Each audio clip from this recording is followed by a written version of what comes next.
We see them on stage with fire, lasers, and thousands of screaming fans. But what happens when they go home? You might picture castles and gold, but the truth is way simpler. We're diving deep into the frugal lives of metal legends. The first star on our list is famous for his growl, but his home life is surprisingly quiet. 1. Tom Araya. First up is Tom Araya, the voice and bassist of the legendary band Slayer. On stage, he's the center of one of the most intense and loud bands in history. You would naturally think his home life is just as wild. You might picture a dark, spooky castle or a modern glass mansion in the Hollywood Hills. But here's the kicker. Tom Araya is the complete opposite. He's a quiet, private family man. A long time ago, he decided to leave the chaos of big cities behind. He moved his family to a huge piece of land in Washington state. We're talking about a massive ranch with hundreds of acres. But it's not for a mega mansion. Believe it or not, Tom is a farmer. He raises cattle. He's a real-deal cowboy.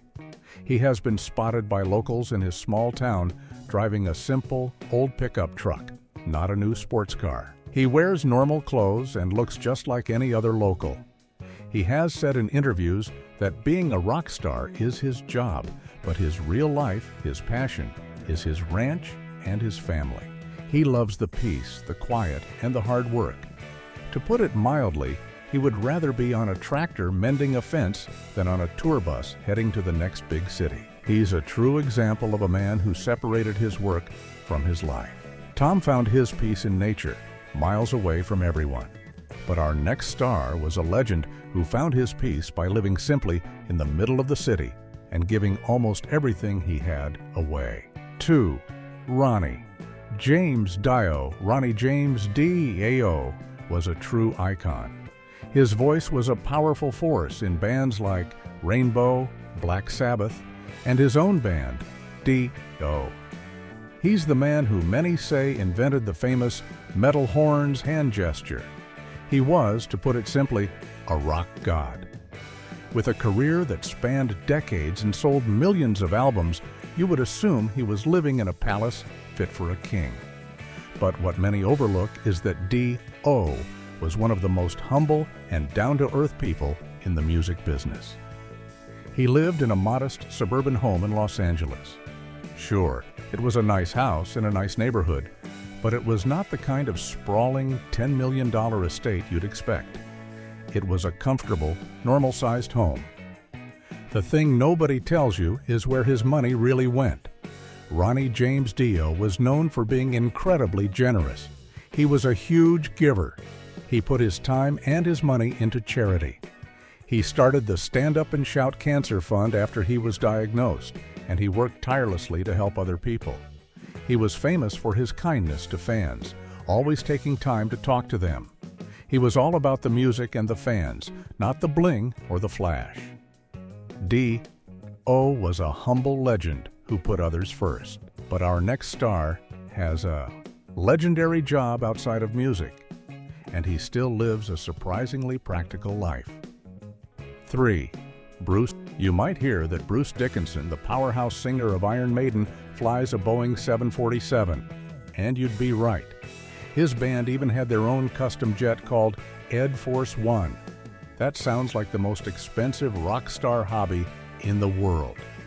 But here's the kicker. He's not just a passenger. Bruce is a certified airline pilot. He's the one flying the plane. It's a real job he takes very seriously. For Bruce, it's not about showing off. It's about skill and passion. And that practical mindset applies to his whole life. When he's not on a massive world tour or flying a jet, he lives a surprisingly normal life.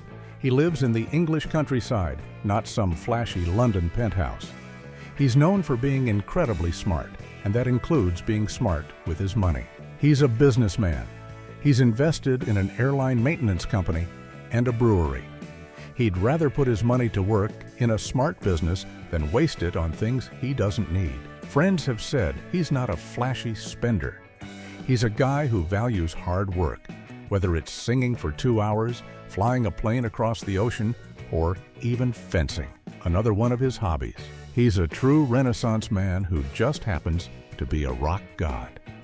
Bruce is a practical high flyer. Our next musician is known as the metal god, but his home life is far from the wild image you'd expect. 4. Rob Halford. He is the metal god. Rob Halford, the lead singer of Judas Priest, is a living legend. He basically invented the leather and studs look that became the uniform for heavy metal. His voice is one of the most powerful and recognizable in all of music, with a scream that can shatter glass. After more than 50 years in the business, he has earned the right to live as large as he wants. But that's just not his style. Not anymore. After cleaning up his lifestyle and getting sober many years ago, his whole outlook on life changed. He traded the wild nights and the rock and roll chaos for a quiet, peaceful, and private life. Believe it or not, he lives in Phoenix, Arizona. He's not in a giant desert palace with gold statues. He lives in a beautiful but comfortable home. He's been spotted driving a very normal car, not a fleet of limousines. He's a very private person who enjoys his own company. He loves his cats and his family. He proved that you can be a complete, fire-breathing legend on stage and a totally normal, down-to-earth guy the minute he steps off it. He's a metal god who prefers a quiet night in. Rob prefers the quiet desert life. But what about the guy who wrote the thundering bass lines for Black Sabbath? You'll be shocked by his simple life. 5. Geezer Butler. Geezer Butler. The name itself just sounds heavy. He was the main lyric writer and the thundering bass player for the band that started it all, Black Sabbath. He helped invent the entire genre of heavy metal. His bass lines are dark, heavy, and legendary. A man with that kind of legacy must live in a giant, spooky castle in the English moors, right? You'd be wrong. Believe it or not, Geezer is one of the most humble and quiet guys in rock. He's a very gentle person by nature. For a long time, he and his family lived in a simple, nice home in England. It wasn't a small house, but it was far from a celebrity mega mansion. He is not the kind of guy you'd see at all the flashy Hollywood parties. He is a dedicated family man. What many overlook is his real passion. It's not collecting expensive cars or giant houses. It's animal rights. Geezer Butler is a huge supporter of animal welfare groups and has been for decades. He uses his money, his fame, and his time to help animals in need. He's a man who has a huge heart and never, ever let the fame and fortune get to his head. He's a true legend who lives simply. Geezer is a quiet hero for animals. Our next star is the complete opposite on stage, all crazy energy. But his home life is just as nerdy and simple as ours. 6. Scott. When you see Scott Ian on stage, he's a ball of pure energy. As the guitarist for Anthrax, he's one of the big four of thrash metal. He's all about running around, headbanging, and getting the crowd hyped up. He's the face of New York thrash. But here's the kicker, that's his stage persona. At home, he's a total nerd and proud of it. Scott doesn't live in a giant mansion. He's a New York guy, and he's lived in apartments just like regular people. He's not out spending his money on wild parties or flashy cars. So where does his money go? What's his big vice? Comic books. That's right. Scott Ian is one of the biggest collectors in the rock world. He's a massive, lifelong fan of comics, action figures, and all things nerdy. He's a regular at Comic-Con, not as a celebrity guest, but as a fan. He'd rather spend his money on a rare, vintage comic book than on a diamond watch. He's also a huge family man, married to a singer, and they live a relatively normal, grounded life. He's living proof that the loudest guy on stage can sometimes be the quietest nerd at home. Scott is a proud nerd. Our next guitarist looks like he just walked out of a Viking movie, but his home life is pure, simple, all-American. Dad. 7. Zakk Wylde is a guitar god. He looks like a force of nature. He's a huge guy, long hair, long beard, and he plays his guitar with pure muscle and fire.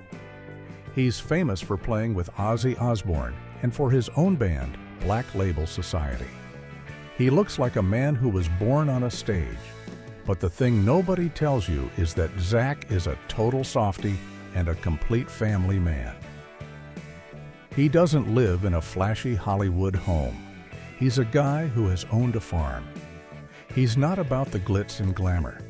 He's a guy who likes to be home with his wife and kids. After some health scares years ago, he changed his lifestyle. He stopped his hard partying ways. What's his life like now? Well, he's been known to be a regular dad. There are stories of him coaching his kids' sports teams. He's just a normal guy who loves his family. He's not spending his millions on fancy stuff. He's a guy who values hard work, family, and his music. He's a true American original, a Viking with a heart of gold. Zakk is a family man who loves the simple life. Our next star is his bandmate in Slayer, and he's just as down to earth, but with a much scarier hobby. 8. Kerry King is the other guitar force behind Slayer. He looks like one of the most intimidating guys in all of music. With his famous tattoos and that big chain, he looks like he's ready for battle. And on stage, he is. His music is fast, aggressive, and powerful. You'd expect his home to be a fortress of doom. But that's not really the case. He lives in California, but he's not about the Hollywood life. He's a private guy. And while he's not exactly cheap, he doesn't spend his money on the things you'd expect. He's not trying to get on a reality show about rich rock stars. He's been known to drive big, powerful trucks, not flashy, low-to-the-ground sports cars. He's a guy who likes his own space. But here's the wow factor. His big passion, his big hobby, raising snakes. That's right, he's a serious reptile breeder. It's a hobby that takes a lot of time, dedication, and knowledge, but it's not about showing off wealth. It's a personal passion. He's a guy who has his priorities straight. For him, it's about the music, his family, and his snakes. Kerry has his snakes, but our next rocker, another Slayer legend, has his roots. He came from Cuba, and his family's story taught him the value of $1. 9. Dave Lombardo is a legend. He is the original drummer for Slayer, and many people say he is one of the best and most influential drummers in the world. His speed and power are unmatched. He's a musical hero. But Dave's story starts with a lot of humility. He was born in Cuba, and his family came to the United States with very little. He grew up understanding the value of hard work and the value of $1. He's never forgotten where he came from. Even though he's a world-famous rock star, he lives a modest life in San Diego. He's not about the big, flashy lifestyle. He's a family man through and through. What does he spend his money on? His kids' education. He's put his money into giving his children the opportunities he didn't have. He's a guy who invests in his family, not in things. He's a true inspiration, a man who achieved the American dream and used his success to build a great life for his family, not just a big house for himself. Dave invests in his family's future. Our next singer is also a total family man, so much so that he was his son's wrestling coach. 10. Chuck Billy. Chuck. Billy is the powerful voice of the thrash metal band Testament. He's got a huge, booming voice and an incredible stage presence. He's a giant of a man and a giant in the metal world. He's also part Native American and very proud of his heritage. But off stage, Chuck is known as one of the nicest and most down-to-earth guys in the business. He's a Bay Area guy, and he's stayed true to his roots. He lives in the East Bay, near where he grew up. He's not trying to move to Beverly Hills. He is a complete family man. His wife, his kids, they are his whole world. Here's a true wow factor for you. For years, while he was not on tour being a world-famous rock star, he was just a dad. And he was his son's wrestling coach. Can you imagine showing up to wrestling practice and your coach is the lead singer of Testament? He's a guy who is deeply involved in his community and his family. He's a true role model. Chuck is a hometown hero. Our next singer is also a quiet family man, but he's from Canada, and his biggest hobby is as simple as it gets. 11. James La. Bree is the singer for the band Dream Theater. They are musical geniuses. Their songs are long, complicated, and brilliant. They are known as prog metal, which means progressive metal. The music is very complex. Because his music is so complex, you might think James is a very high-strung, intense guy. But he's the total opposite. He's a Canadian homebody. He lives in a beautiful, but not crazy, home in a small town in Canada. He loves the peace and quiet. He's a very private person. He's not interested in the rock star life. When he's not on tour, he's at home with his family. And what is his big, exciting rock star hobby? Gardening. That's right. He's an avid gardener. He loves to be outside, working in his yard. He's a man who finds joy in the simple things. He proves that you can be a musical genius, but still be a regular guy who just likes to play in the dirt. James loves his garden. His bandmate, the drummer, is also a genius, but he lives to teach, not to spend. 12. Mike Mangini. Mike Mangini is another member of Dream Theater, and he's not just a drummer, he's a drumming wizard. He holds world records for his speed. He's a professor. He's a true genius of his craft. He's played on massive world tours and is respected by every musician on the planet. With that kind of talent, he could be living any life he wants. But what he wants is a simple life. Mike is a teacher at heart. He was a professor at the Berklee College of Music. He loves to teach and share his knowledge. He lives modestly. He's not about the rock star life. He's about the craft of music. He's a guy who is obsessed with getting better and helping others get better. He's not spending his money on flashy cars. He's spending his time practicing, teaching, and being with his family. He's a true artist who is dedicated to his passion, not to the perks of fame. Mike is a master of his craft. Our next singer has one of the most famous voices in modern metal, but he's surprisingly smart with his money. 13. David Draiman. You know the voice, the ooh-wah-ah-ah-oh from the song Down with the Sickness. That's David Draiman, the singer of band Disturbed. His voice is one of a kind. It's powerful and intense. The band has sold millions of albums.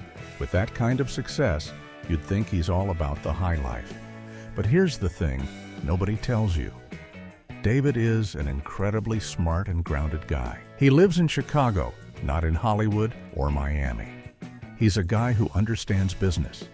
He's famous for living well below his means. He's not a big spender. He's an investor. He's smart with his money. He's also incredibly generous. He's known for donating a ton of his money to different charities and causes he believes in. He's a man who has his priorities straight. He knows that real wealth isn't about what you own, it's about what you can give. He's a powerful voice on stage and a smart, kind man off stage. David is a smart and generous man. Our next singer is also known for his unique voice, but he'd rather catch a wave than a private jet. 14. Chino Moreno is the voice of the Deftones. His music is emotional, dreamy, and heavy all at the same time. He's a true artist. He's from Sacramento, California, and he's never forgotten his roots. While other rock stars were buying mansions in Los Angeles, Chino stayed true to who he is. He's lived in his hometown of Sacramento. He doesn't live in a giant flashy mansion. He's a guy who loves his simple pleasures. What does he spend his money on? Not on diamonds. He spends it on surfboards and art supplies. His two biggest passions outside of music are surfing and painting. He's a creative soul. He would rather be out on the water catching a wave or in his garage painting a canvas than going to a fancy, exclusive party. He's a true artist who finds beauty in the world, not in his bank account. Chino is a true artist. Our next singer is also a true artist, but he's also an activist, and he lives on a farm on the other side of the world. 15. Serge. When you hear the name Serj Tankian, Serj Tonki-in, you hear a voice that is absolutely one of a kind. He is the unmistakable, operatic, and totally wild voice of the legendary band System of a Down. There's no one who sounds like him. His voice can go from a beautiful, soaring melody to a chaotic, spoken word rant in a split second. He's a true artist. And let's be clear, System of a Down isn't just some small club band. They are one of the biggest, most important, and most unique bands of the last 25 years. They have sold millions and millions of albums. Their music is played in stadiums around the world. They are, by every definition, massive rock stars. But Serj Tankian is not, and has never been, your typical rock star. You might picture a guy from a band that big living in a sprawling Hollywood Hills mansion, with a different supercar for every day of the week. You might picture him at all the flashiest parties, draped in diamonds, living the A-list life. But that is not Serj. He is something else entirely. Serj is an artist in the truest sense of the word. He's a painter, he's a poet, and he's a passionate activist. His Armenian roots are incredibly important to him. He has spent decades fighting for the recognition of the Armenian genocide and speaking out on political issues. This background, this connection to his heritage, keeps him grounded. It gives him a purpose that is so much bigger than just being a rock star. He is not interested in the flashy, shallow parts of fame. He doesn't care about impressing people with stuff. So where does a man like this live? Where does a multimillionaire, stadium-selling rock god rest his head? Believe it or not, he spends a huge amount of his time on a remote eco-farm in New Zealand. That's right, New Zealand. He's more of a farmer and an activist than he is a rock star these days. He's passionate about the environment, about politics, and about art. He's not just living cheap, he's living purposefully. He is a man who understands the power of his platform and his voice, and he uses it to try and make the world a better place, not just to buy more things. He's a man who has it all, and he chooses to live a life of meaning instead of a life of empty excess. He's a true man of the people. Serj is a man of the people. Our next singer helped invent an entire genre, but after a life of struggle, he just wants peace and quiet. 16. Jonathan. If you were a teenager in the late 90s, you know this man. Jonathan Davis is the voice, the heart, and the soul of the band Korn. He is the man who basically invented the nu metal genre.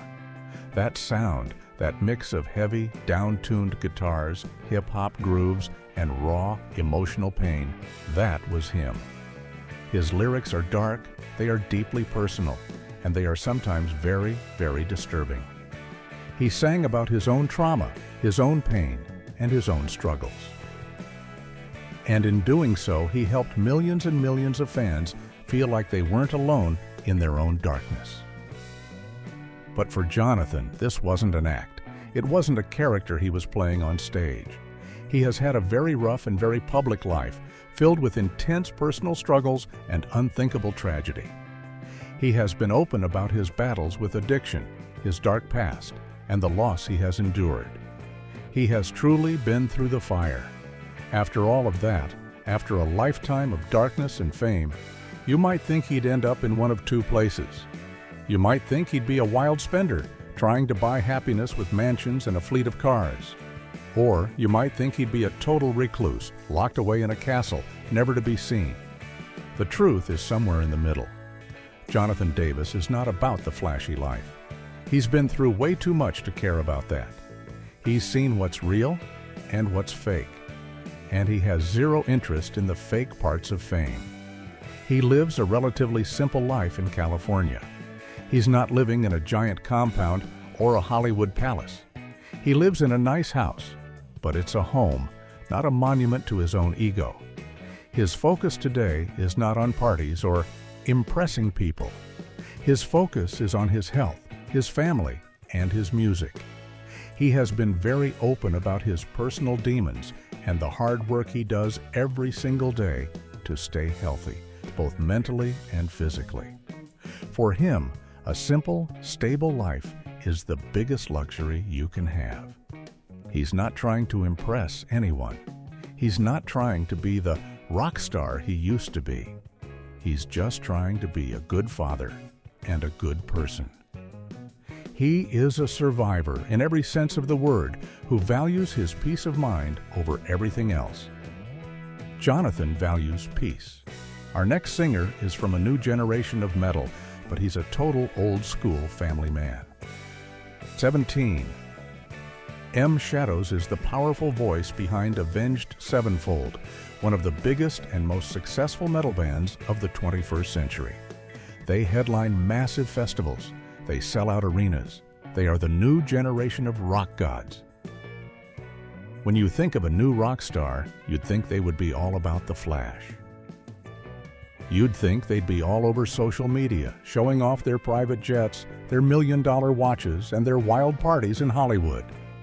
You'd think they would be the definition of the new school, influencer-style celebrity. But not M. Shadows.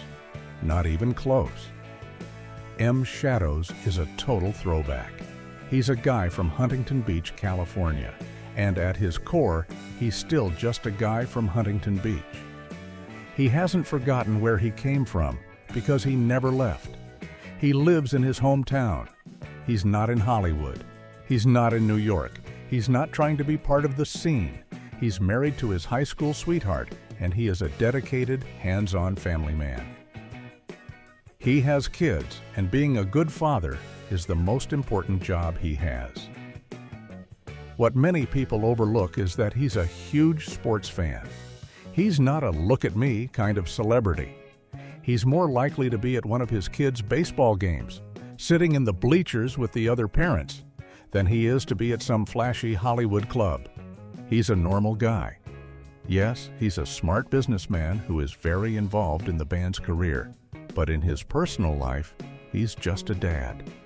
He's a guy who loves his family, his friends, and his hometown. He's proving that the new generation of metal can be just as grounded, just as real, and just as focused on family as any of the old school legends. M. Shadows is a hometown dad. Our next singer is also a dad, but he's famous for wearing a mask, and he's a true Iowa farm boy. 18. Corey Taylor is the man behind the mask. He is the great big mouth.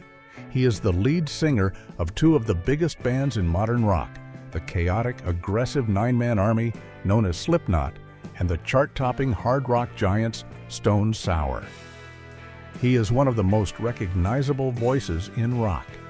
He's intense, he's angry on stage, and he's a brilliant, brilliant songwriter who can scream his lungs out 1 minute and sing a beautiful, heartbreaking melody the next. With all that fame, all that rage, and all that success, you'd probably picture him living in a dark, gothic mansion in the Hollywood Hills, or maybe a massive penthouse in Las Vegas, living a life of total rock and roll debauchery. But where is he really from? He's from Iowa, Des Moines, Iowa. And the truth is, he never really left those roots behind. While he has lived in other places like Las Vegas, his heart is in the Midwest. He has a home in Iowa. He is not a Hollywood guy. In fact, he's been very, very loud and very public about how much he dislikes the fake, flashy, celebrity-obsessed lifestyle of places like Los Angeles. So what's he like in real life when the mask comes off? He's a normal guy. He's a dad. He's a total nerd. He's a massive comic book fan. He's also a writer, and he's written several best-selling books. He's a down-to-earth person who would much rather have a real conversation over a cup of coffee than go to a fake party. He's one of the most real and outspoken guys in the entire business. He's not afraid to say what he thinks, and he's not afraid to be himself. Underneath the mask and the aggression, he's a farm boy at heart. Corey is an Iowa boy. Our next guitarist is a thrash metal hero, but for the longest time, he wasn't even a homeowner. 19. Phil Demmel is a true guitar hero. He is most famous for his long, incredible run in the band Machine Head. He's a monster on the guitar, a true thrash metal shredder. His riffs are legendary and his solos are face-melting. He's toured the world, played on huge, critically acclaimed albums, and is respected by musicians everywhere as one of the modern masters of metal guitar. He's a legend. So he must be living in a giant castle, right? He must be a multi-millionaire, polishing his solid gold guitars. But here's the kicker. And this is a wow factor that shows the reality of the music business, even for famous musicians. For the longest time, Phil was a renter. That's right. The guy shredding guitar on a massive stage in front of 50,000 people was going home to a place he didn't even own. He lived in the Bay Area, which, as we all know, is one of the most ridiculously expensive places to live in the entire world. He's been very open and honest in interviews about the fact that being in a band, even a very famous one, doesn't always mean you're a millionaire. It's not what people think it is. He's a working musician. He's not a rock star in the way people imagine. He's a craftsman. He's focused on his music, his craft, and his family. He's not driving a Lamborghini to the grocery store. He's a guy who has to work for a living, just like the rest of us. He is a hero to guitar players everywhere, but he's also a great example of a guy who is in it for the love of the music, not for a giant mansion or a private jet. He's a true working-class hero. Phil is a working-class hero. What if I told you some heavy metal legends claim to have slept with over 2,000 people, more than most will meet in a lifetime? From heavy metal icons who lost themselves in the chase to legends who wore addiction like a badge of honor. Here are 25 worst affair addicts in heavy metal history. 1. Ozzy Osbourne. Ozzy Osbourne helped shape heavy metal. His voice was strong, his band Black Sabbath was loud, and his shows were wild. Fans cheered, lights flashed, and the world watched. But while the crowd saw a star, his home life was falling apart. Behind the music, Ozzy was lost. He didn't just party, he lived in chaos. Substances, alcohol, cheating, it never stopped. He said he couldn't help it. He called it addiction. But his family felt the pain. His wife Sharon cried. His kids didn't feel safe. At home, Ozzy was someone else. The man who sang on stage became a stranger behind closed doors. He cheated again and again. He said sorry again and again, but the damage stayed. Was it really something he couldn't stop, or was it something he didn't want to stop? Fame gave him power, and he used it to chase every bad thing he could find. While the crowd clapped, his family suffered. Ozzy's life was spinning out of control, and no one stopped him. Even when he knew he was hurting his wife, he kept doing it. Sharon almost left. His kids were scared of their own father, yet Ozzy kept singing, kept smiling on TV like nothing was wrong. That's the scary part. He said he loved his family, but he didn't protect them. He chased his own wants. He let the spotlight blind him, and through it all, people cheered. They didn't see the mess. They saw the music, the fame, the name, but behind the lights, Ozzy was drowning. That's what fame does. It hides the truth. It makes pain look fun. Ozzy lived loud, but the cost was high, too high. 2. Gene Simmons. Gene Simmons didn't hide. He wanted everyone to see him. As the bassist of Kiss, he wore wild makeup and stuck out his long tongue. He looked like a cartoon villain, but behind the face paint was a man who couldn't stop showing off. He said he slept with more than 4,000 women, and he kept pictures, like trophies. To some, it was the rock star life, but take a closer look. It wasn't about love. It wasn't even about fun. It was about needing attention. Gene didn't use substances, but his obsession with women became its own addiction. Every day, more names, more bodies, but no real connection. He bragged about it. He told stories like they were wins. But what kind of win is that? He turned people into numbers. He chased a feeling that never stayed. No matter how many women he had, it wasn't enough. He kept going, kept collecting, like he was trying to fill something inside. 3. Axl Rose. Axl Rose had the look, the voice, and the anger. He was the face of Guns N' Roses. On stage, he was fired. Off stage, he was a storm. He didn't just date women, he burned through them. It wasn't about love, it was about control. And that control hurts people. His relationships were full of drama, fights, jealousy, fear. Some said he couldn't handle fame. Maybe he didn't want to. Maybe he liked the chaos. Women came into his life and left with scars. Some were scared. Some were hurt for years. The reports kept coming about his temper, his rage, the way he treated women. The power he had on stage followed him off stage, but he didn't use it to do good.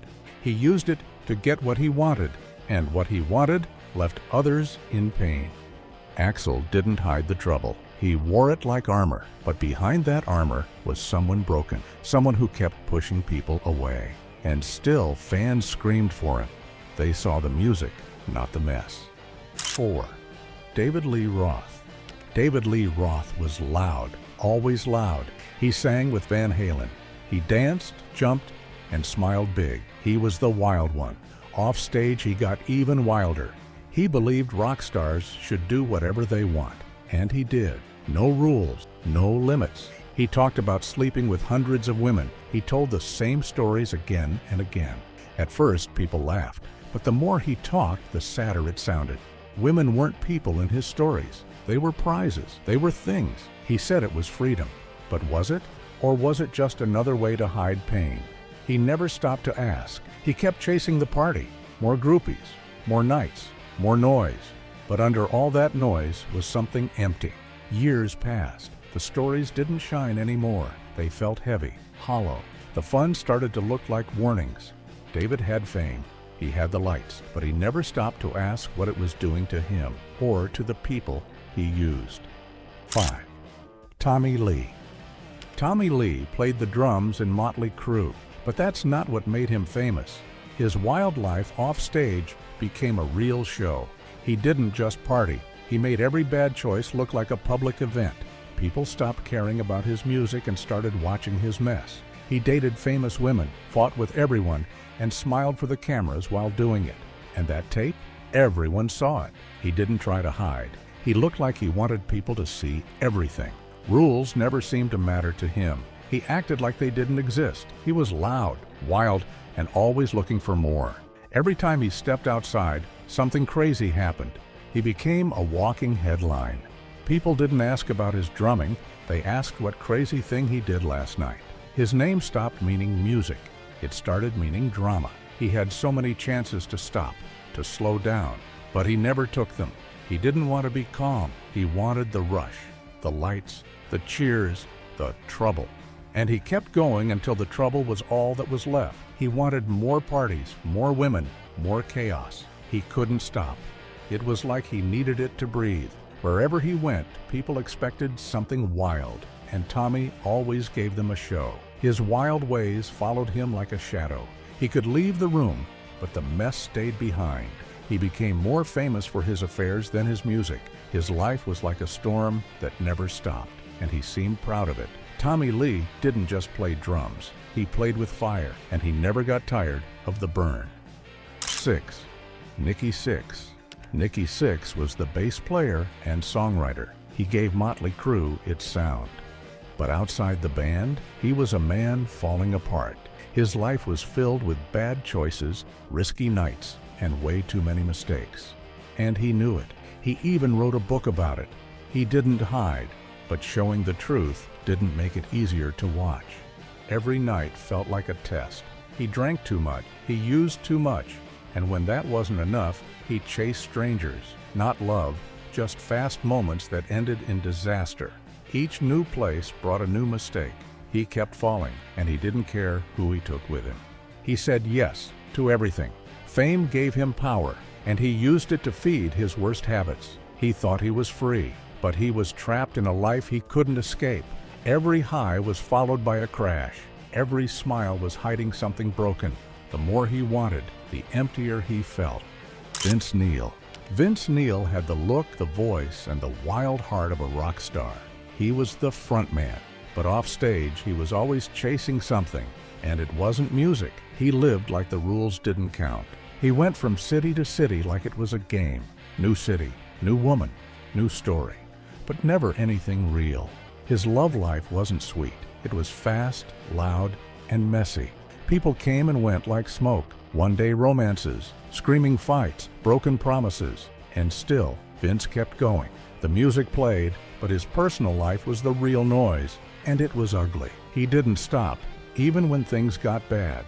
He hurt people, he wrecked relationships, but he acted like it didn't matter, like it was all part of the fun. But it wasn't fun for the ones left behind. Every new thrill pushed him further away from peace. 8. Sebastian Bach. Sebastian Bach looked like a star. He had the hair, the moves, and the loud voice that filled arenas. On stage, he owned everything. Off stage, he wanted more. He wasn't just chasing music, he was chasing eyes. He wanted to be seen, not just heard. He moved from one person to the next without thinking. He didn't slow down. He dressed to get noticed. He acted like nothing could stop him. And for a while, that worked. But deep down, things weren't right. He wasn't just enjoying fame. He was running from something. The parties didn't stop. The strangers kept coming. But it wasn't real. It was all noise. His need for attention followed him everywhere, into hotel rooms, into mistakes, into headlines. His life off stage became just as loud as his concerts, and it started to fall apart. He wasn't just living the rock life, he was destroying it. His love life was a mess of broken promises and short flings. He didn't care who got hurt. He kept chasing something bigger, something wilder, but all he found was more trouble. 9. Bret Michaels. Bret Michaels didn't just sing in Poison. He made his whole life feel like a TV show. He brought his love life into the spotlight and let the world watch him date like it was a game. But it wasn't really about finding love. It was about people looking at him. Bret needed to feel important every day. He couldn't go a minute without the cameras, the girls, or the noise. He wore cool clothes, smiled wide, and played the part. Women weren't real to him. They were just pieces in his act. If one got bored, he found another. The younger, the better. He always needed someone new to keep the spotlight on him. But when the lights went off, things got quiet. Too quiet. Bret didn't know how to live without attention. Fame became his fuel, and he always wanted more. Behind his glasses and bandana was a man scared to be alone. He had fans, money, and everything a rock star could want, but he still felt empty. Bret chased women like other people chase air. Without them, he couldn't breathe. When the show ended, he had to face himself, and he didn't like what he saw. 10. Joe Elliott. Joe Elliott ruled big stages with Def Leppard. The fans were loud, the lights were bright. He looked like he was living a dream, but when the music stopped, Joe didn't know how to deal with silence. He filled it with women. After each show, he found someone new. He didn't care about their names. He wasn't looking for love. He was looking for noise. Joe used women to push away the quiet. He needed something to block out the empty feeling. Hotel rooms were always full. Backstage was never quiet. But nothing really fixed the problem. It just hid it for a while. The more he chased, the worse he felt. The fake smiles and empty nights started to wear him down. He couldn't stop. Not because he loved it, but because he didn't know another way to live. He lost touch with who he really was. When the cheering faded, he felt small and unsure. Joe had everything people dream about, but he was still running from himself. And no matter how many people were around him, he still felt completely alone. 11. Paul Stanley. Paul Stanley of Kiss had it all on stage. The voice, the moves, the crowd screaming his name. But off stage, things were different. Paul didn't feel strong or happy. He felt cold. He had everything fans could give, but it wasn't enough. Women lined up to be with him, and he said yes over and over. But inside, he still felt alone. Paul wanted to feel loved. He thought more women would help, but the more he said yes, the worse it got. Each new night built a wall around him, a wall so high no one could reach him. He became stuck in a cycle he couldn't stop. He thought the attention would fix his sadness, but it only made it worse. Later, Paul admitted he felt empty even when surrounded by people. He talked about how fake it all felt. He had confused being wanted with being cared for, but the love he needed couldn't be found on a stage. Years of pretending wore him down. The real Paul got lost in the act, and he struggled to find his way back. 12. Rob Halford. Rob Halford had a voice that filled stadiums. He led Judas Priest with power and fire. But inside, Rob was hiding a big secret. He was gay and in heavy metal. That was hard to admit. He thought the world wouldn't accept him, so he kept it quiet, locked away deep inside. But hiding made life harder. Rob lived two lives. On stage, he looked strong. Off stage, he felt scared. He didn't know who to trust. He looked for escape in fast affairs. He wasn't looking for love. He was trying to run from fear. But each quick fix left him feeling worse. It became a dangerous pattern. The more he tried to forget who he was, the more he lost control. Eventually, Rob couldn't take it anymore. He told the truth. He came out. People listened. Some showed support. But the years of hiding had already left deep pain. Rob showed that true strength isn't just loud music. It's being honest about who you are. Even now, the past still hurts. But at least now, he's free from the lie. These men were stars, but even stars can feel lost. They chased love, attention, and noise to hide from what hurt inside. Fame gave them everything on the outside, but inside, they were still searching for peace that never came. 13. Lemmy Kilmister. Lemmy Kilmister, the face of Motorhead, looked like the ultimate rebel. He had leather, whiskey, and loud music. People called him a legend. But behind the loud music and cool look, there was something else, something darker. Lemmy had a habit he never tried to stop. He chased women all the time, not for love, not for real feelings, just for the number. He said he had been with more than 1,000 women. He kept their pictures, not in albums, but on his wall like trophies. Each one was a win for him, not a memory, not a moment, just a point in the game. He didn't care if he hurt people, he just wanted more. Even when he got older, he didn't stop. He still drank like he was young, still partied, still chased women like nothing else mattered. Every day was the same: drink, party, women, sleep, then start again. It was like a broken record. 14. Fred Durst. Fred Durst got big in the late 1990s. Limp Bizkit was loud, wild, and all over the place. Fred wore his hat backward, shouted into the mic, and made it clear he wanted to be seen.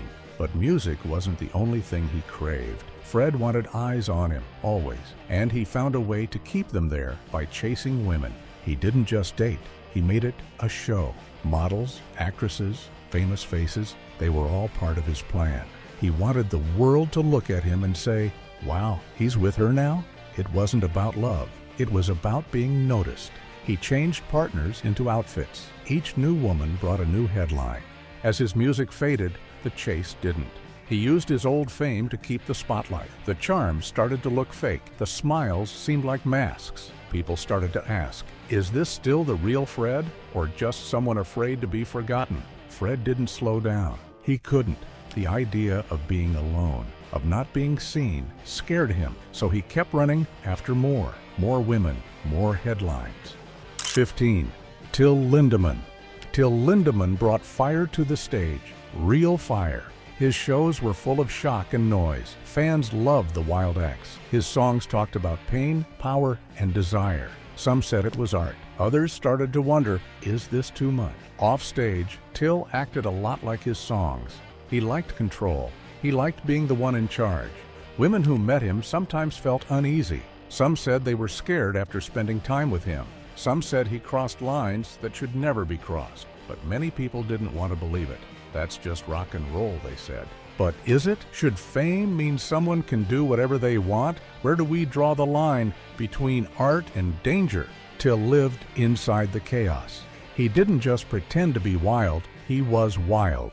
The same darkness in his songs followed him in real life. It wasn't just for the show, it felt real. 16. Glenn Danzig.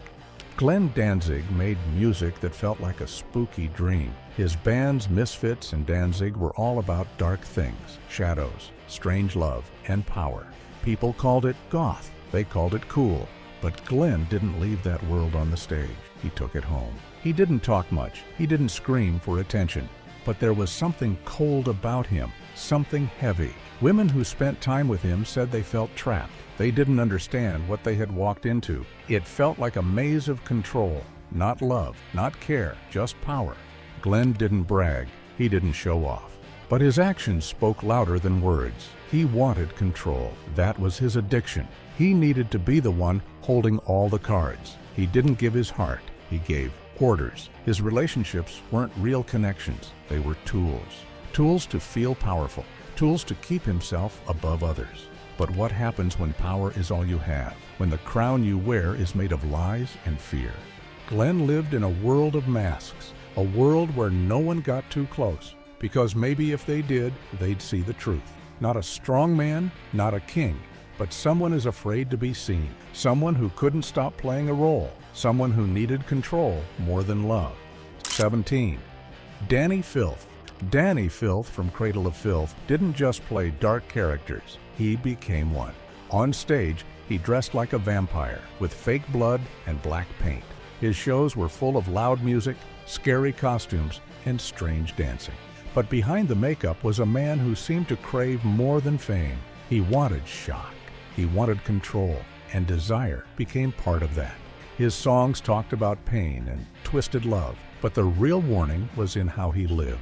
Off stage, nothing changed. Danny acted the same, saying and doing things that made people uncomfortable. Some fans thought it was just part of his act. Others saw something deeper, someone using desire to feel powerful. He crossed lines again and again. What started as art turned into obsession. He blurred the lines between performance and real life until they were gone. And when you live behind a mask for too long, you lose yourself. That's what made Danny's story feel more like a fall than a show. 18. Jonathan Davis. Jonathan Davis from Korn didn't pretend. He told people he had a problem. Desire ruled his life like a substance. His music screamed with pain, but inside he felt empty. He kept chasing something to make the hurt go away, but it never did. Every time he thought desire would fix it, it left him worse. The more he had, the more broken he felt. He wrote lyrics about guilt, sadness, and fear. He hoped honesty would help, but it didn't.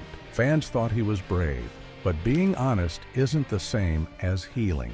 He stayed stuck in the cycle, late nights, regretful mornings, and deep silence. It wasn't about love. It wasn't even about pleasure. It was about trying to feel whole. But no matter how loud the music got, the hole inside stayed. Davis wasn't chasing people, he was chasing peace. But peace never came. He just kept singing through the storm, hoping one day it would finally end. 19. Phil Varone. Phil Varone played drums in Skid Row and Saigon Kick. He didn't hide his problems. He said it out loud. He was addicted to desire. He said he needed it every day. It became a job, not something fun. He couldn't stop, even when it hurt others. His fame gave him chances and no rules. That mix destroyed him. He made a movie about it. He gave interviews and posed for magazines. He said he wanted help, but he also liked the spotlight. Was he healing or just telling a wild story? His actions caused pain. He made promises, then broke them. He used people and left them behind. What once seemed exciting turned cold. Desire was no longer about connection. It was just trying to feel something, anything. He became known for drama, not music. Even when he talked about getting better, more bad stories came out. Was he really changing or just staying famous? Desire became his brand. But behind the smile, he was falling, and the people around him got hurt too. 20. Dee Snider. Dee Snider from Twisted Sister looked wild. Big hair, crazy makeup, loud songs. But behind all that, he stayed in control. He didn't fall into addiction. He saw it happen all around him. On the tour bus, backstage, in clubs, he watched people treat desire like a game. Women were treated like prizes. Feelings didn't matter. Power did. D didn't join in. Maybe he was scared. Maybe he was smart. But he saw the truth. People acted like they were happy, but many were broken. Desire became part of the job. Not love, not joy, just something expected. D stayed away, and later he talked about what he saw. He remembered the faces, the silence, the damage. He didn't just avoid the fall, he warned others about it. He had the strength to say no when everyone else said yes. That made him stand out. He didn't feed the monster. He didn't become one. He turned and walked away. And that takes real courage. 21. Zakk Wylde. Zakk Wylde looked like a warrior from a storybook. Long hair, loud voice, and a beard that made him stand out. He seemed strong. People saw a guitar god, but being young, rich, and famous is a bad mix. Zakk had all three, and that mix took him down roads that were full of trouble. When he started playing with Ozzy Osbourne, things moved fast. They traveled city to city. Every night meant a different hotel and a different party. There were drinks, substances, and people waiting at the door. The band lived in a storm, and Zakk was right in the middle. He didn't talk much about it, but his actions spoke louder. You didn't need to hear words to know he was caught in the chaos. Being around Ozzy meant being around madness. Ozzy was famous for losing control. Zakk got close to that fire, and when you're near fire, it burns. People say Zakk handled it better than others, but in a place where wildness is normal, even better means broken. He was still there, still doing things he didn't talk about, still falling into the mess. He looked strong on stage, but inside, he was not okay. He lived in a world where the fun never stopped, but it always turned dark. That kind of life doesn't leave you clean. It leaves marks you can't wash off. Zakk played hard, but he also lived hard, and that life caught up with him. Every night there were people. Some wanted autographs, some wanted more. It became routine. Drinks before the show, parties after. People came and went, faces blurred together. Feelings didn't matter. Zakk stopped caring, and that's when the damage begins. Not when things are loud, but when they go quiet inside. He gave the world music, but the world gave him pain. And once you fall into that hole, it's hard to climb back out. 22. Kerry King.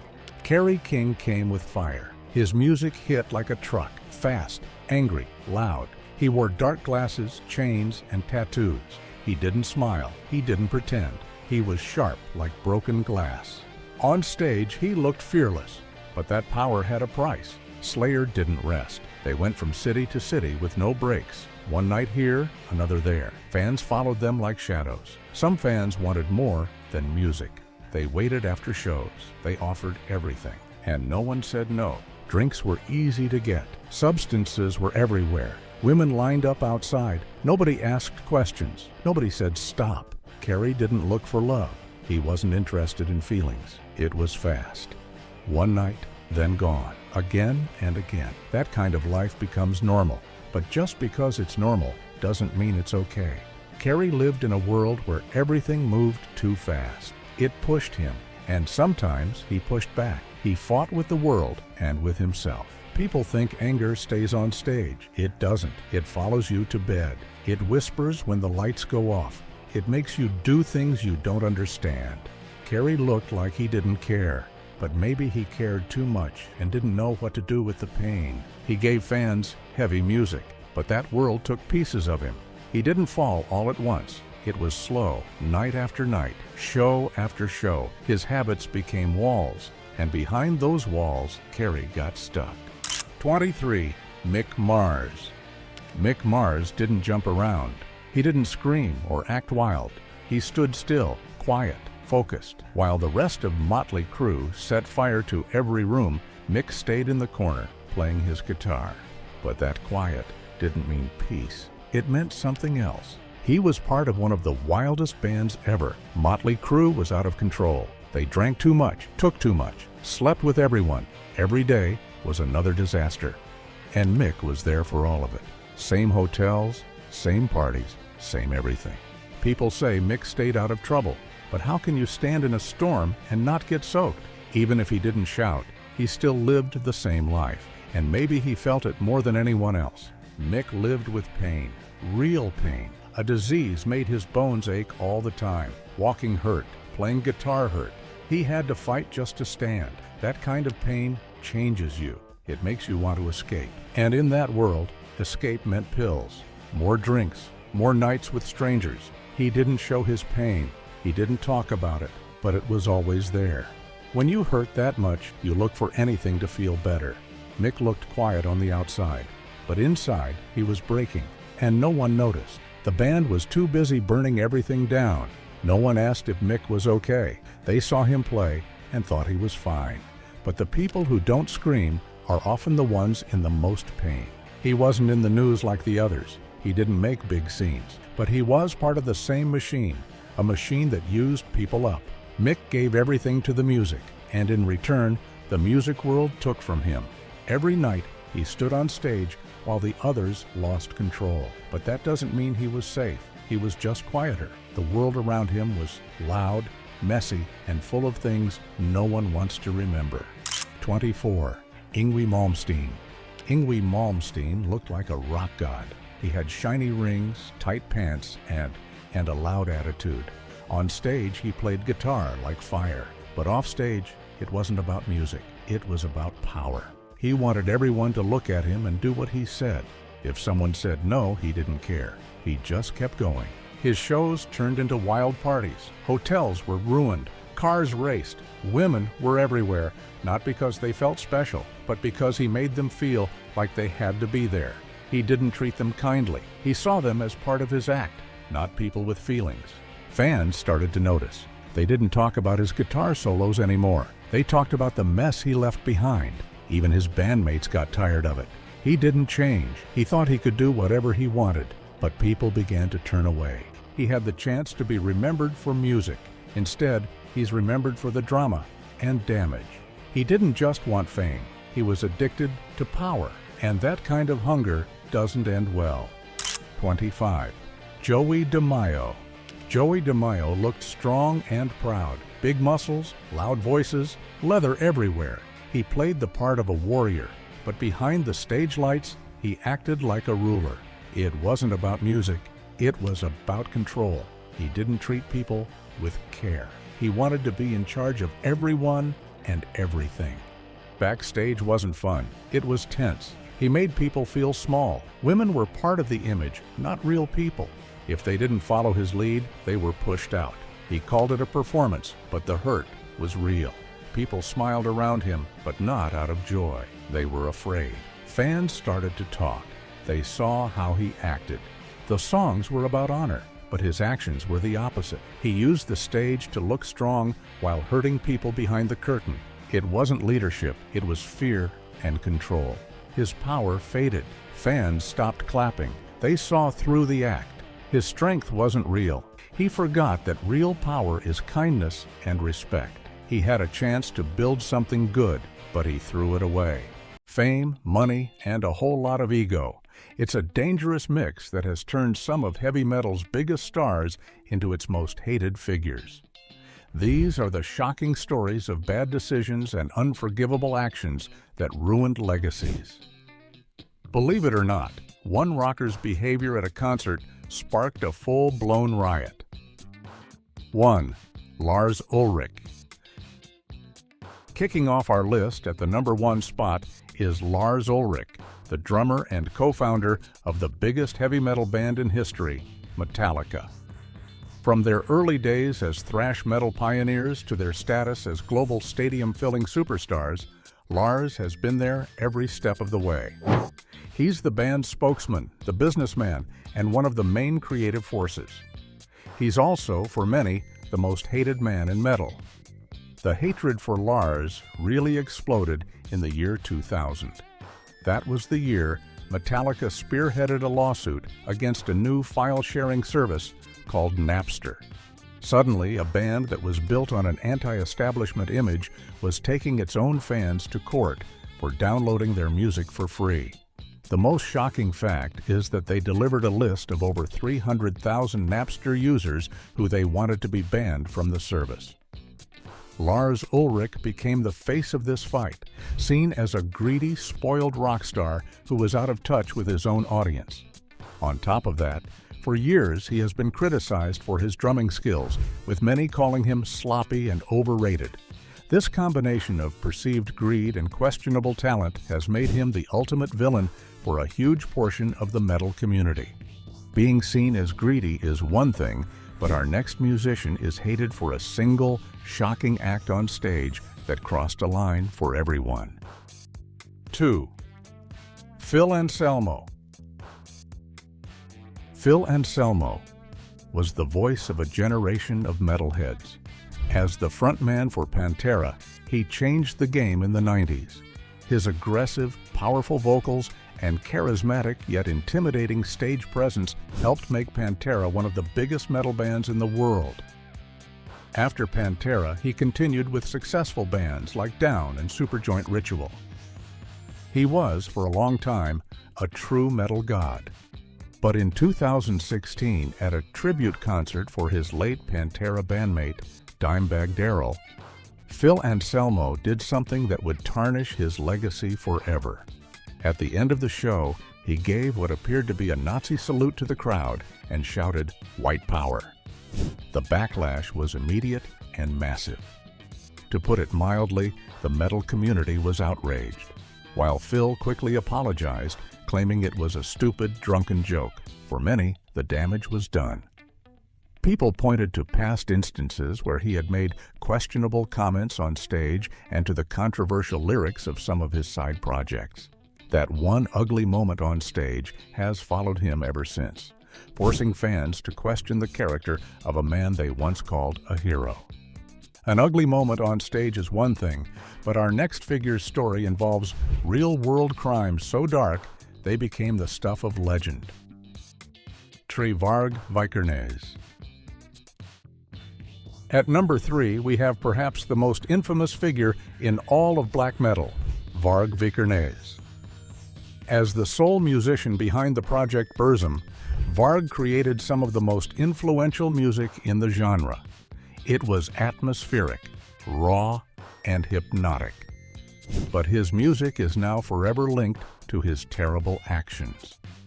In the early 90s in Norway, Varg was a central part of the black metal Inner Circle.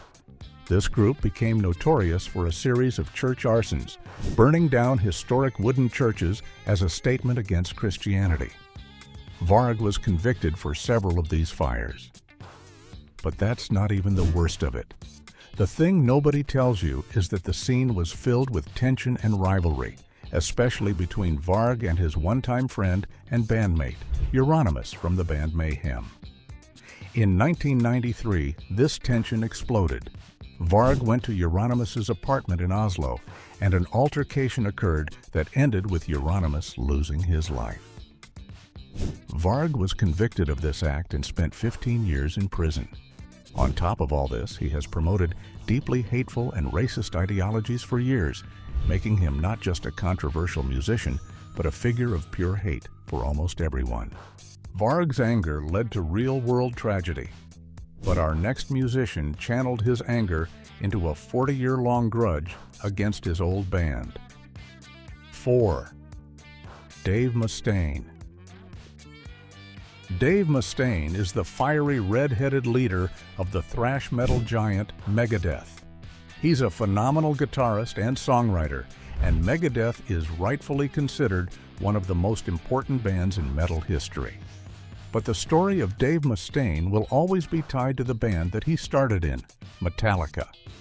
In 1983, he was kicked out of Metallica right before they recorded their first album, due to his aggressive behavior and issues with substances.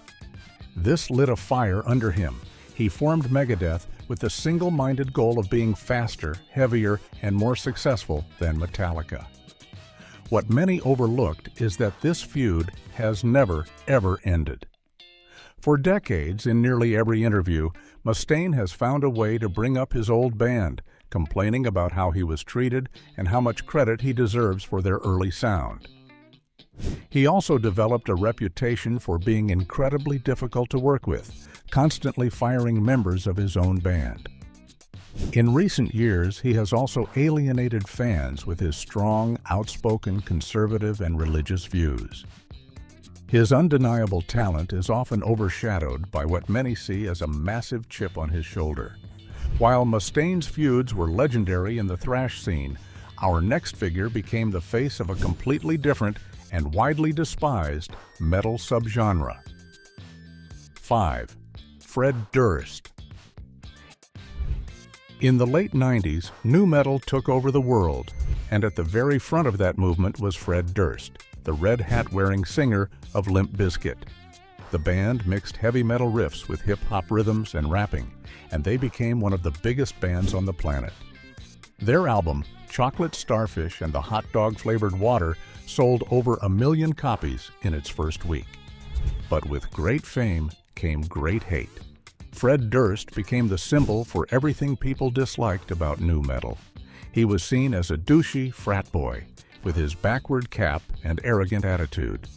The most shocking fact is that his band was widely blamed for the chaos and violence that erupted during their set at the infamous Woodstock '99 festival, where Durst was accused of hyping up an already aggressive crowd. He also made headlines for lying about his relationships with famous pop stars. For an entire generation of rock fans, Fred Durst was the poster boy for dumbed-down, commercially driven, and obnoxious rock music. Durst was the bad boy of the 90s, but our next artist has built his entire career on being the modern-day villain of the rock scene. 6. Ronnie Radke. Ronnie Radke, the singer for the band Falling in Reverse, is one of the most polarizing figures in modern rock music. He first got famous as the original singer of the band Escape the Fate, but was let go because of his legal troubles. While he was in prison for his involvement in a physical altercation, he formed a new band, Falling in Reverse. Since then, he's built a career on being the bad guy. He's famous for his ego-driven feuds with other musicians, critics, and even fans on social media. His lyrics are often self-aggrandizing, talking about how great he is and how much everyone else is terrible. He gets into online arguments almost daily and seems to enjoy the negative attention. What many overlooked is that his behavior isn't just online. He's been accused of on-stage antics that have put people in danger and has a long history of clashing with others. For his loyal fans, he's an honest and misunderstood artist. But for a massive number of people in the music scene, he's just an arrogant egomaniac who gives rock music a bad name. Radke's bad boy persona is built on ego and online fights, but the story of our next musician involves a crime so shocking it shattered his band's good guy image forever. 7. Tim Lambesis. At number 7 is a story that is just plain sad and shocking. Tim Lambesis was the frontman for the San Diego metalcore band As I Lay Dying. In the 2000s, they were one of the biggest and most respected bands in the scene. They were even known as a Christian metal band, and their lyrics often dealt with struggles of faith and finding hope.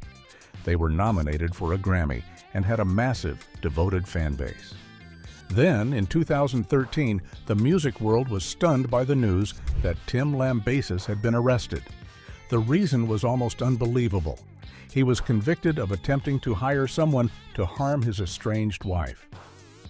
He had met with an undercover agent posing as a professional for hire. The news sent shockwaves through the metal and Christian music communities.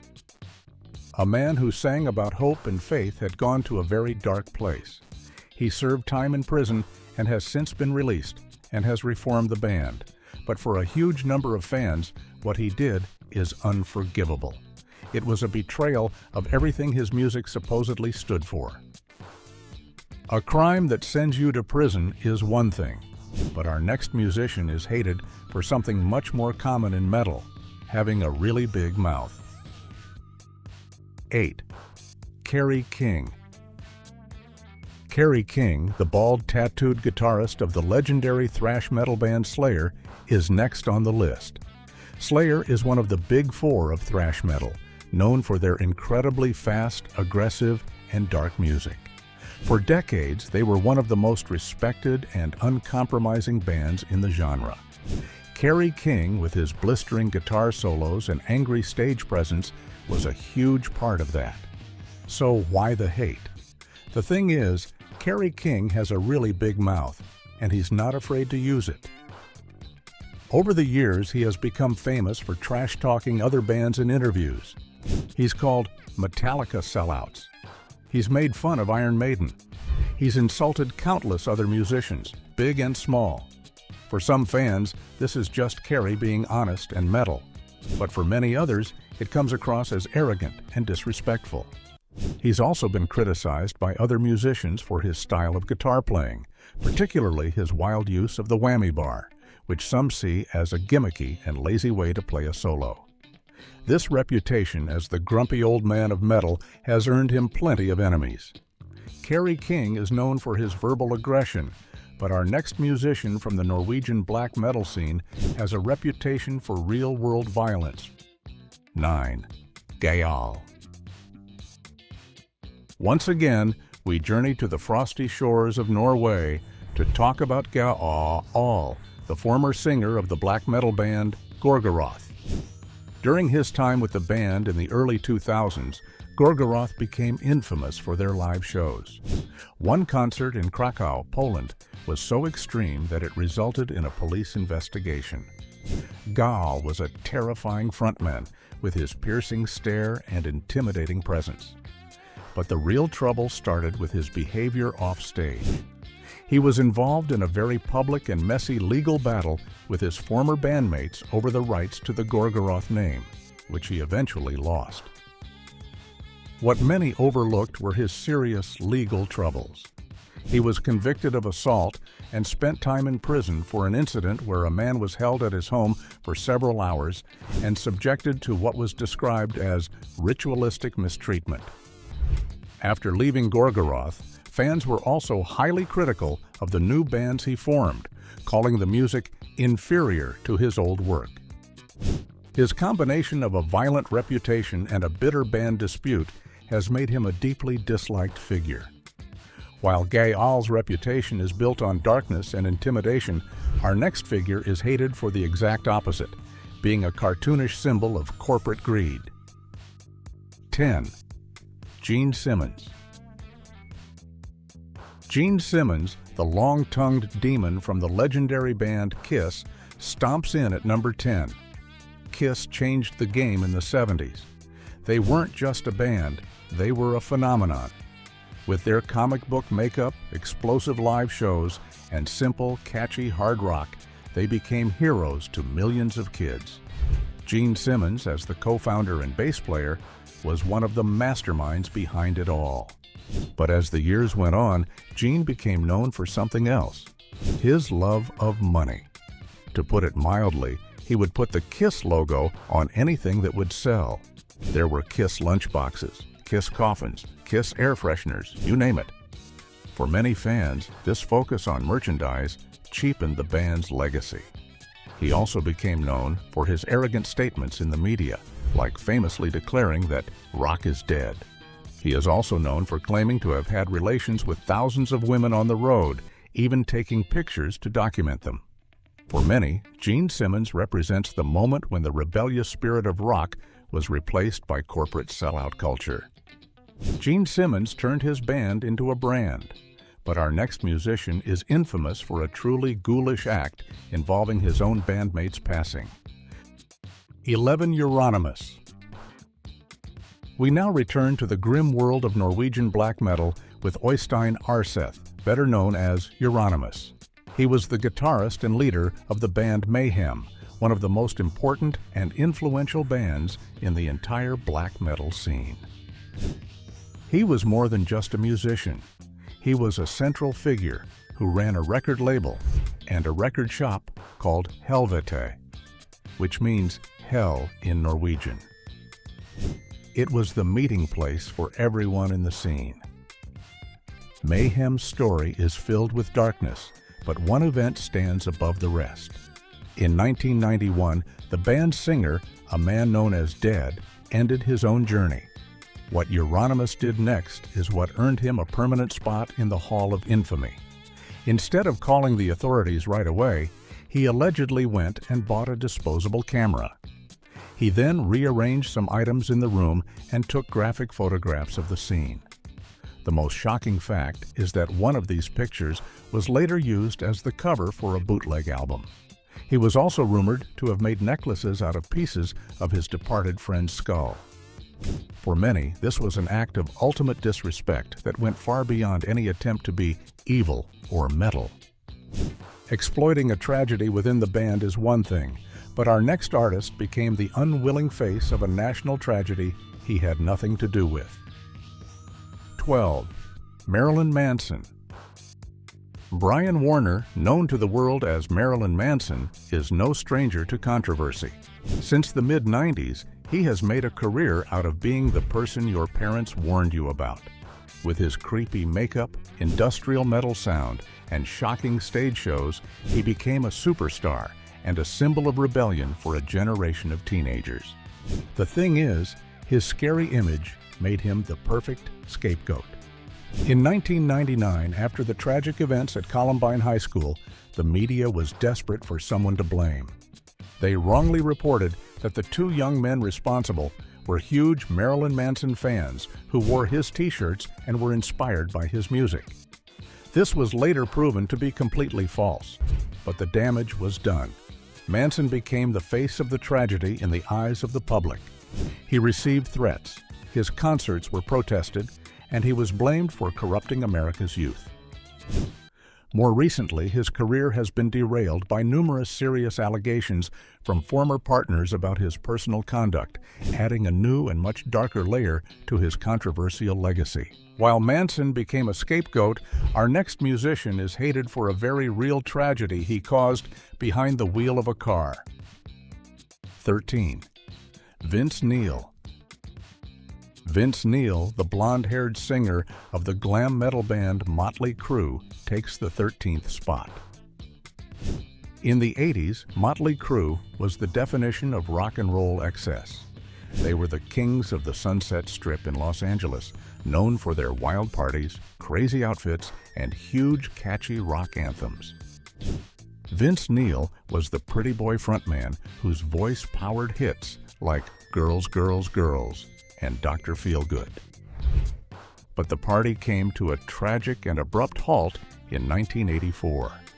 Vince was at a party with members of the band Hanoi Rocks.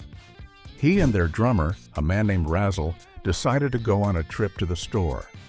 Vince was behind the wheel when he lost control of his car and crashed into another vehicle. Razzle was lost in the incident, and two people in the other car were seriously injured. Vince was charged with vehicular manslaughter.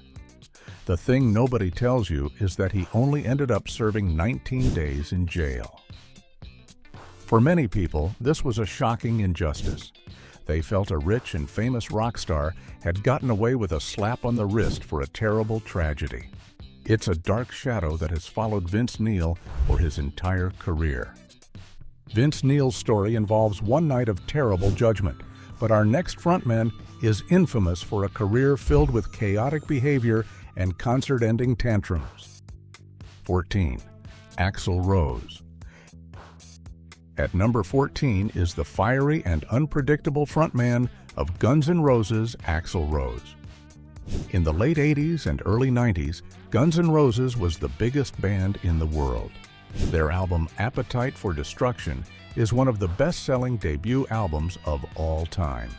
Axl Rose was the ultimate rock star with a one-of-a-kind voice and a charismatic but dangerous stage presence. That danger often spilled over into real-life chaos.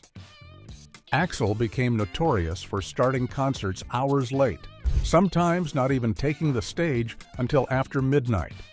He would often go on long, angry rants in the middle of songs, complaining about the media, his bandmates, or even the fans. The most shocking fact is that his actions sometimes led to full-blown riots. In 1991 near St. Louis, he famously jumped into the crowd to confront a fan with a camera, then stormed off stage, leading to a massive riot that caused millions in damages. This, combined with feuds that tore the original band apart and numerous accusations about his personal behavior, turned him from a rock god into a public enemy for many. Axl's onstage antics caused riots, but our next legendary showman became infamous for a different kind of onstage chaos, one that involved a live animal. 15. Ozzy Osbourne. The Prince of Darkness himself, Ozzy Osbourne, lands at number 15. It's hard to overstate Ozzy's importance. As the original singer of Black Sabbath, he helped invent heavy metal. As a solo artist, he became one of the biggest stars in the world. He's a living legend. But you see, he's also been a lightning rod for controversy his entire career. The stories are infamous. There was the time in 1982 when he bit the head off a real bat on stage, thinking it was a rubber toy. There were the countless tales of his wild, substance-fueled antics on the road. But the hate also came from a much more serious place. In the 80s, he was sued by the parents of a young man who took his own life. The parents claimed their son was influenced by Ozzy's song Solution, which they believed was about ending one's own life. Ozzy has always said the song was about the sad passing of his friend, AC/DC singer Bon Scott. While Ozzy was found not responsible, the incident, combined with his chaotic public image, made him a major target for parent groups and religious organizations who saw him as a corrupting influence. While Ozzy's controversies were often about his wild behavior, our next rock and roll icon is disliked for a very specific and uncomfortable hobby. 16. Lemmy Kilmister. It might be shocking to see a legend like Lemmy Kilmister on this list. As the frontman of Motorhead, he was a true icon of rock and roll. His gravelly voice, his loud and fast bass playing, and his hard-living lifestyle made him a hero to millions. For over 40 years, Motorhead was one of the most consistent and beloved bands in music. Lemmy was, for many, the living spirit of rock and roll. But there was a side to him that made a lot of people very uncomfortable. Lemmy was an avid collector of historical military memorabilia, and his collection included a lot of items from Nazi Germany. What many overlooked was the sheer volume of it. He didn't just have a few items. His apartment was filled with daggers, flags, and uniforms from that era. He even wore an Iron Cross and a German-style hat in photo shoots. In 2008, he was even investigated by German authorities. When asked about it, Lemmy always said he wasn't a sympathizer. He claimed he just liked the uniforms and the evil look of the stuff.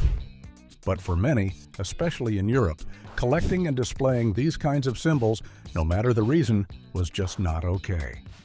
It remains a dark and confusing spot on the legacy of an otherwise beloved icon. Lemmy's image was authentically rugged, but our next musician is hated by many for having an image they see as completely inauthentic and manufactured. 17. Andy Biersack. Next on our list is Andy Biersack, the lead singer of the American band Black Veil Brides. The band emerged in the late 2000s with a look that was a total throwback to the 80s glam metal scene. They wore makeup, had big, spiky hair, and wore tight leather pants. Their music was a blend of modern metalcore with the catchy, anthem-like choruses of bands like Motley Crue and Kiss. This whole package made them a target for a lot of hate, especially from online trolls. Andy Biersack, with his model-like looks and dramatic stage presence, became the main focus of this dislike. The band was labeled as posers, who were all about fashion and image rather than musical substance. Critics said they were just a cheap copy of an older, outdated style. The thing is, they also became incredibly popular, especially with a younger generation of fans who loved their look and their message of being an outcast. This only made the haters angrier.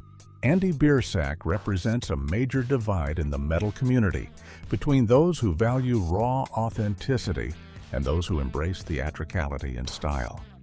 Andy Biersack is accused of copying an old style, but our next frontman is hated by his original fans for abandoning his style completely. 18. Ole Sykes. At number 18, we find Ole Sykes, the frontman for the English band Bring Me the Horizon. When they first started in the mid-2000s, they were one of the heaviest and most chaotic bands around. Their early music was a style called deathcore, known for its super-fast drumming, down-tuned guitars, and deep guttural vocals from Sykes. They were a band that parents were genuinely scared of. But as the years went on, a strange thing started to happen. With each new album, the band got a little less heavy. The screaming started to be replaced by singing. The chaotic song structures became more like pop songs. And their latest albums sound more like something you'd hear on Top 40 radio than a metal station, with electronic beats and very personal lyrics. For the fans who loved their early brutal sound, this was an unforgivable act of selling out. Ole Sykes, as the face of the band, gets most of the blame. He's seen as a genre hopper who abandoned his heavy metal credentials as soon as it became convenient, chasing trends instead of staying true to his roots. While Ole Sykes slowly moved his band towards pop, our next artist built a career on mixing pop melodies with metal from the very beginning, all while in costume. 19. Tobias Forge. The mysterious and theatrical leader of the Swedish band Ghost, Tobias Forge, comes in at number 19. Ghost is one of the most unique bands in modern metal. Tobias performs as a character, first as a demonic pope-like figure named Papa Emeritus, and now as a character called Cardinal Copia. The rest of the band members are just known as nameless ghouls, and they all wear identical masks. Their music is a strange mix of 70s-style hard rock, pop melodies, and lyrics about Satan. This combination has made them incredibly popular. They've won a Grammy Award and play in huge arenas, but for many hardcore metal fans, Ghost is a joke. They say the band is campy and not truly heavy. They see the costumes and theatrics as a gimmick designed to sell records to people who don't actually like real metal. Tobias Forge is seen as the mastermind behind this dilution of the genre. To put it mildly, he's viewed as an actor playing a metal star, creating pop music in a spooky costume. The hatred comes from a sense of gatekeeping, a feeling that Ghost isn't metal enough to be as successful as they are. Tobias Forge is seen as not metal enough by some, but our next singer faced a similar backlash when he completely changed his band's sound after just 2 albums. 20 M Shadows. At number 20, we have M Shadows, the lead singer of Avenged Sevenfold. This band exploded out of Huntington Beach, California, in the early 2000s as a metalcore band. Their album, Waking the Fallen, was a huge hit in that scene, full of screaming vocals, heavy guitar riffs, and fast drumming. They were seen as one of the most promising young bands in heavy music. But then came their next album, City of Evil, in 2005. And everything changed. What many overlooked was that the screaming was almost completely gone, replaced by M Shadow's clean melodic singing. The music shifted from metalcore to a style more like classic heavy metal and hard rock, with big guitar solos and epic song structures. To their old fans, this was the ultimate betrayal. The band was immediately labeled as sellouts, who had abandoned their roots to chase mainstream success. The thing is, it worked. The band became one of the biggest rock acts in the world. But for a whole generation of metalcore kids, Avenged Sevenfold was the band that broke their hearts, and M Shadows was the man who led the charge. Changing your sound is one way to anger fans, but our next singer managed to alienate people with his outspoken political views instead. 21. David Draymond. The man with one of the most recognizable voices in modern metal, David Draymond of the band Disturbed, takes our next spot. You know his signature ooh-wah-ah-ah-ah sound from their massive hit, Down with the Sickness. Since the early 2000s, Disturbed has been a giant in the genre, selling millions of albums with their hard-hitting, rhythmic style of metal. Draymond is known for being a very outspoken and intelligent guy. However, that outspoken nature is exactly what has gotten him into trouble with a lot of fans. In recent years, David Draymond has become very vocal about his pro-Israel political views. You see, this is a topic that is incredibly divisive, and he doesn't shy away from sharing his strong opinions on social media. This has led to a huge backlash from fans who disagree with him or who simply don't want politics mixed in with their music. Some have called him a propagandist and have sworn off the band for good.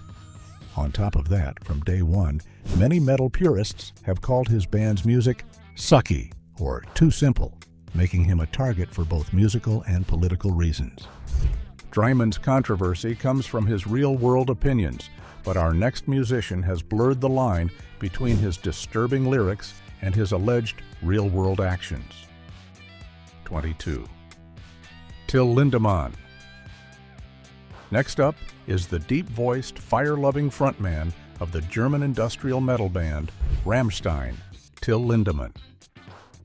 Rammstein is one of the biggest metal bands in the world, famous for their insane live shows that involve more flamethrowers than you can count. Till himself is known for his intense stage presence and his lyrics, which often explore very dark and disturbing themes. One of their most famous songs, Mein Teil, is literally about a man who volunteered to be eaten by another. For years, this was all just part of the show, a way to shock and entertain.